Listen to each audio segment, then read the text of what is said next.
Oh, you scared me. I could feel you just watching me. No, I'm just kidding. Anyways, welcome to week 6. I am excited because I am going to teach you and talk to you about arrays in the discussions this week. Now, I want to ask you a question. Why did the programmer quit his job?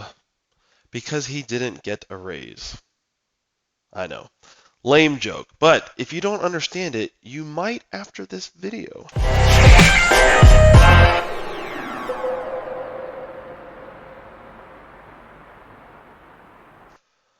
All right, so on the screen, I have what I would not want to write as a lazy developer. In fact, it's okay. In week 1 through 5, this is a program that I would entirely expect us to write. This is a program that declares 5 different variables. And in each one of those variables, it's going to store the name of one of my family members, and then it's going to output that to the screen. So if I click play, I run this application, boom, David, Alicia, Haley, Ethan, and Eli. So the reason why I have to declare 5 different variables is because I can't take one variable and just keep storing the name over and over and over again because I need all 5 of them. Perhaps in my application, I'm going to randomly do something different, so I have to declare all 5. But remember, lazy programmers and lazy engineers, whatever you want to call them, they are the best because they know how to do a lot of stuff by doing a very little amount of work. So let's understand what an array is.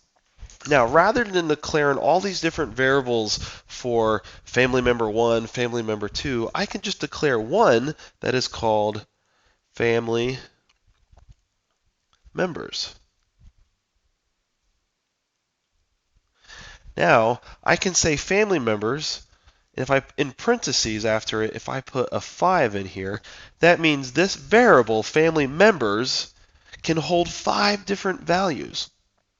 So over here, I'm going to say that this is going to be a string. So even though it's going to be an array variable here, it's going to hold 5 different string values. So I could take those and say, here's 1, here's 2, here's 3, 4, then 5.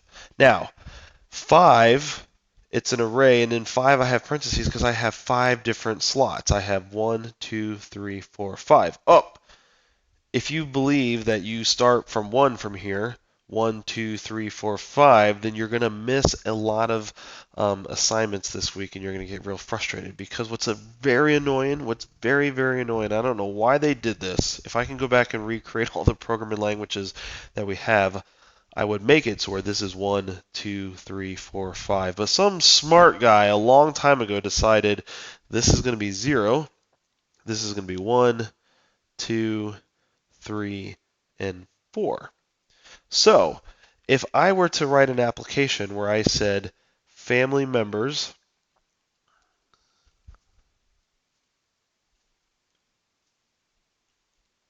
and then if in braces here, I refer to index number 0 equals, and then in quotes I put David, that's actually going to store David in that first value there. Now, if I were in code going to say family, and I'm going to write this again, this is not good for my lazy self. If I were to say number 1 equals Alicia, what that computer statement right here is going to say is, okay, I know we start from 0, so this is going to be 1, and this is going to be the second slot. I'm going to store Alicia over here. And that's going to keep going.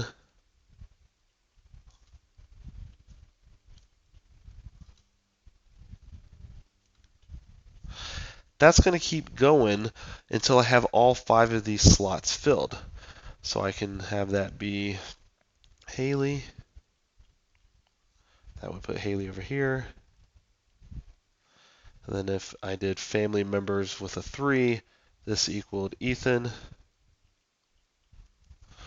That would put him in this spot here. Equals Eli. True story, it's actually Ethan's birthday tomorrow. I would put Eli over here. E-L-I. Now, let's say I wanted to output one of these values. If I wanted to output to the screen Ethan, since it's his birthday tomorrow, I could say put, and I'm going to do family members.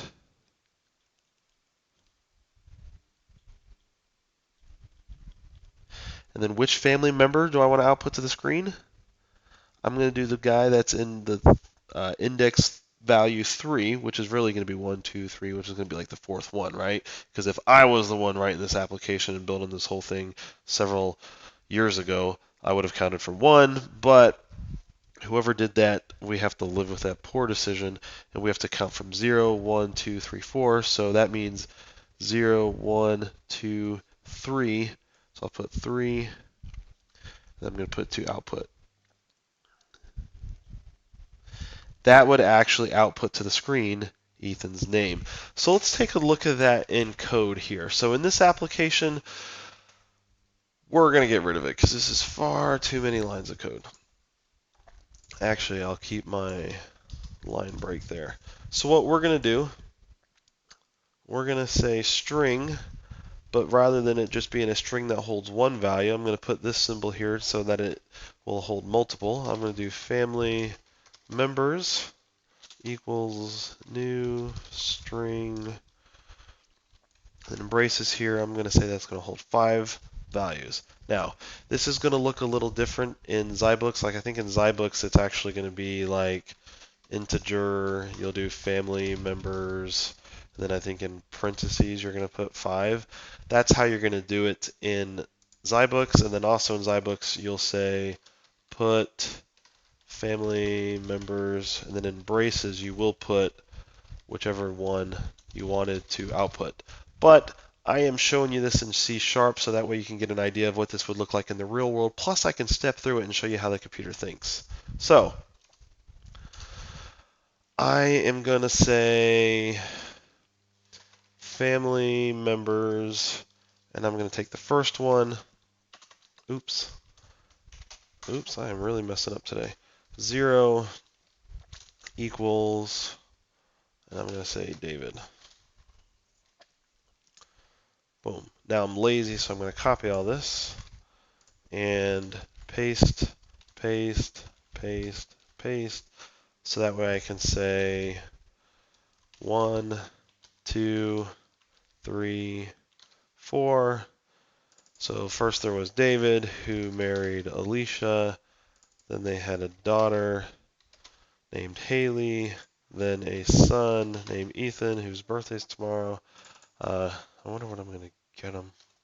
Then I had Eli. Eli, crazy child. Super crazy. Don't ever take advice from somebody who only has one kid. I'm telling you, that first kid can come out and whatever worked, it won't work for the second kid. Third kid, forget it. All right, so now I've only declared one variable. So I said I want a variable called family members, but I want that variable to hold 5 different string values. And every time I wanted to set one of those values, I am going to do family members in these braces. I'm going to put which index, and annoying as it is, we start counting from 0, I'm going to place that value in there. So if I want to console.writeLine, I am going to do family members. And which one do I want to do? I'm going to do the one that's the third one.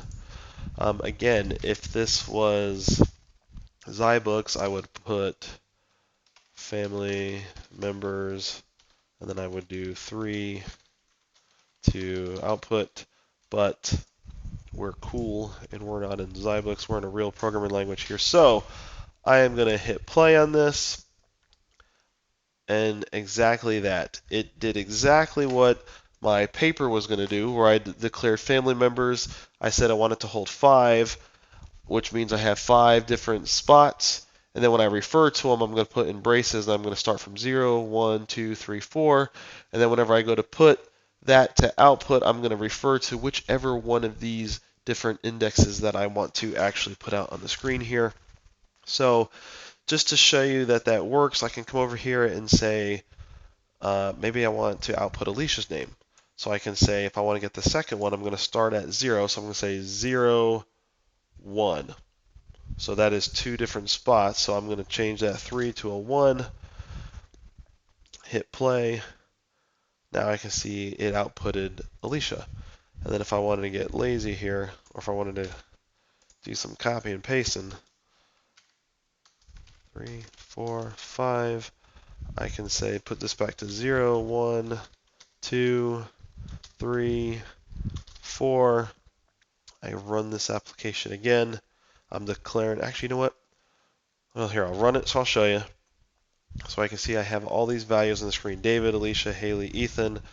But I'm going to X out of this, and this time I'm going to drop a breakpoint, because I want you to see how this computer thinks. I want to go line by line, each line in sequence. So I'm going to hit play. Now I declared family members here. Now normally when I mouse over a variable over here in Visual Studio, if you remember from my previous videos, it'll show me the value that that variable actually has in memory. But since this is an array, it's a little different. I can mouse over this little icon here, and it's going to show me exactly what I had on the screen over here. So remember, it said 0, 1, 2, 3, 4 for this array of 5 different values that I had. That's exactly what I get here when I mouse over it. 0, 1, 2, 3, 4. Now the value for all of them, they're null, because the computer hasn't executed the line here that's actually going to set that value. So I have line 11 highlighted. I'm going to hit F11. And when I do that, F11 is going to execute. So now when I mouse over family members here, and I click that drop down, I can see the index 0 has a value, which is David. And then the rest of them are null.